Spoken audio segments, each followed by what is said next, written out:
पम्मी के यहाँ पहुंचा तो अभी धूप थी। चेनी कहीं गई थी। बर्टी अपने तोते को कुछ खिला रहा था।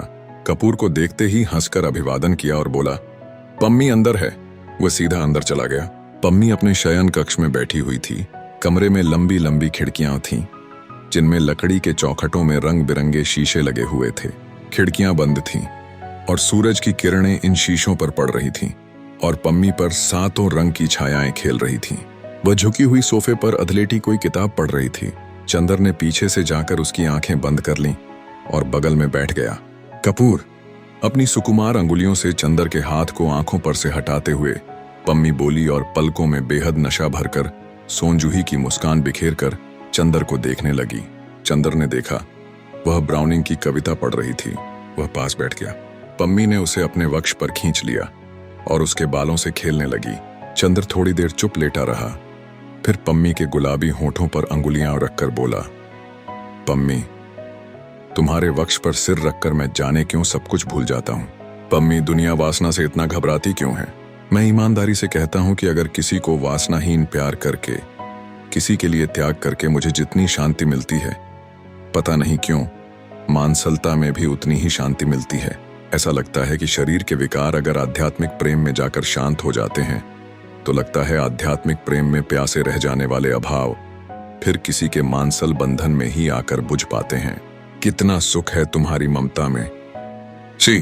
चंदर के होठों को अपनी अंगुलियों से दबाती हुई पम्मी बोली, चरम शांति के क्षणों को अनुभव किया करो। बोलते क्यों हो? चंदर चुप हो गया, चुपचाप लेट रहा। पम्मी की केसर श्वासें उसके माथे को रह रहकर चूम रही थीं और चंदर के गालों को पम्मी के वक्ष में धड़कता हुआ संगीत गुदगुदा रहा था। चंदर का एक हाथ पम्मी के गले में पड़ी इमिटेशन हीरे की माला से खेलने लगा। सारस के पंखों से भी ज्यादा मुलायम सुकुमार गर्दन से छूटने पर अंगुलियां लाजवंती की पत्तियों की तरह सकुचा जाती थीं। माला खोल ली और उसे उतारकर अपने हाथ में ले लिया। पम्मी ने माला लेने के लिए हाथ बढ़ाया ही था कि गले के बटन टच से टूट गए। बर्फानी चांदनी उफनकर छलक पड़ी। चंदर को लगा उसके गालों के नीचे बिजलियों के फूल सिहर उठे हैं और एक मदमाता नशा टूटते हुए सितारों की तरह उसके शरीर को चीरता हुआ निकल गया। वह कांप उठा, सचमुच कांप उठा। नशे में चूर वह उठकर बैठ गया और उसने पम्मी को अपनी गोद में डाल लिया। पम्मी अनंग के धनुष की प्रत्यंचा की तरह दोहरी होकर उसकी गोद में पड़ रही। तरुणाई का चांद टूटकर दो टुकड़े हो गया था और वासना के तूफान ने झीने बादल भी हटा दिए थे। जहरीली चांदनी ने नागिन बनकर चंदर को लपेट लिया। चंदर ने पागल होकर पम्मी को अपनी बाहों में कस लिया। इतनी प्यास से लगा कि पम्मी का दीप शिखा सा तन चंदर के तन में समा जाएगा। पम्मी निश्चेष्ट आंखें बंद किए थी, लेकिन उसके गालों पर जाने क्या खिल उठा था। चंदर के गले में उसने मृणाल सी बाहें डाल दी थीं। चंदर ने पम्मी के होठों को जैसे अपने होठों में समेट लेना चाहा। इतनी आग, इतनी आग, नशा। ठाय!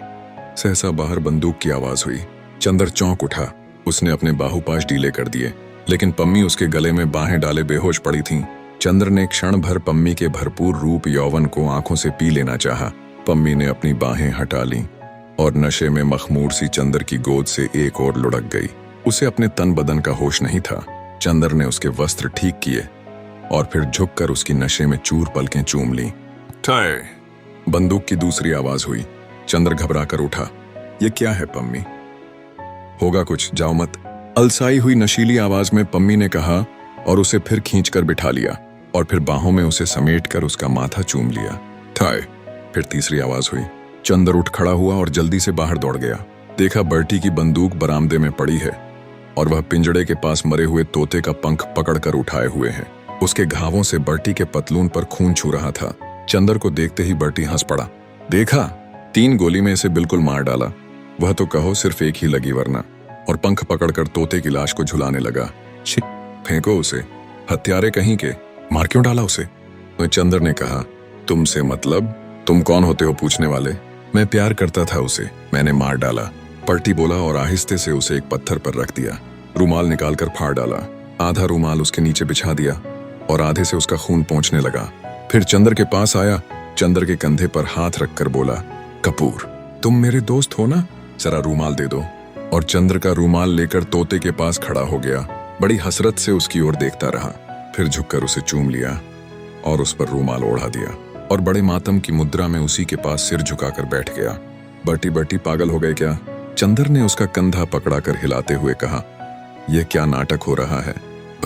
बर्टी ने आंखें खोली और चंदर को भी हाथ पकड़कर वहीं बिठा लिया और बोला, देखो कपूर, एक दिन तुम आए थे तो मैंने तोता और जेनी दोनों को दिखाकर कहा था कि जेनी से मैं नफरत करता हूं, उससे शादी कर लूंगा, और तोते से मैं प्यार करता हूं, इसे मार डालूंगा। कहा था कि नहीं? कहो हाँ। हाँ कहा था, चंद्र बोला। लेकिन क्यों कहा था? हाँ अब पूछा तुमने, तुम पूछोगे मैंने क्यों मार डाला, तो मैं कहूंगा कि इसे अब मर जाना चाहिए था इसलिए इसे मार डाला।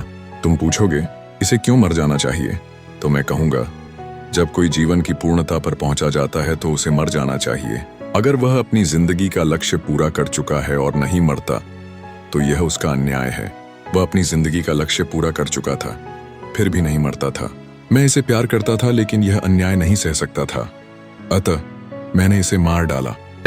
अच्छा, तो तुम्हारे तोते की भी जिंदगी का कोई लक्ष्य था? हर एक की जिंदगी का लक्ष्य होता है और वह लक्ष्य होता है सत्य को, चरम सत्य को जान जाना। वह सत्य जान लेने के बाद आदमी अगर जिंदा रहता है तो उसकी यह असीम बेहयाई है। मैंने इसे वह सत्य सिखा दिया, फिर भी यह नहीं मरा तो मैंने मार डाला। फिर तुम पूछोगे कि वह चरम सत्य क्या है? वह सत्य है कि मौत आदमी के शरीर की हत्या करती है और आदमी की हत्या गला घोंट देती है। मसलन तुम अगर किसी औरत के पास जा रहे हो या किसी औरत के पास से आ रहे हो और संभव है उसने तुम्हारी आत्मा की हत्या कर डाली हो। अब तुम जल्दी ही पूरे पागल हो जाओगे, चंदर ने कहा, और फिर वह पम्मी के पास लौट गया। पम्मी उसी तरह मदहोश लेटी थी। उसने जाते ही फिर बाहें फैलाकर चंदर को समेट लिया और चंदर उसके वक्ष की रेशमी गरमाई में डूब गया। जब वह लौटा तो बर्टी हाथ में खुरपा लिए एक गड्ढी बंद कर रहा था। सुनो कपूर, यहाँ मैंने उसे गाड़ दिया, ये उसकी समाधि है, और देखो आते आते यहाँ सिर झुका देना।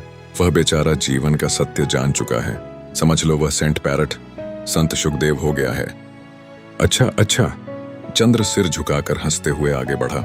सुनो, रुको कपूर, फिर बर्टी ने पुकारा और पास आकर चंद्र के कंधे पर हाथ रखकर बोला, कपूर, तुम मानते हो कि नहीं कि पहले मैं एक असाधारण आदमी था? अब भी हो? चंद्र हंसते हुए बोला, नहीं, अब मैं असाधारण नहीं हूं कपूर। देखो तुम्हें आज रहस्य बताऊं, वही आदमी असाधारण होता है जो किसी परिस्थिति में किसी भी तथ्य को स्वीकार नहीं करता, उनका निषेध करता चलता है। जब वह किसी को भी स्वीकार कर लेता है तब वह पराजित हो जाता है। मैं तो कहूंगा असाधारण आदमी बनने के लिए सत्य को भी स्वीकार नहीं करना चाहिए। क्या मतलब बर्टी?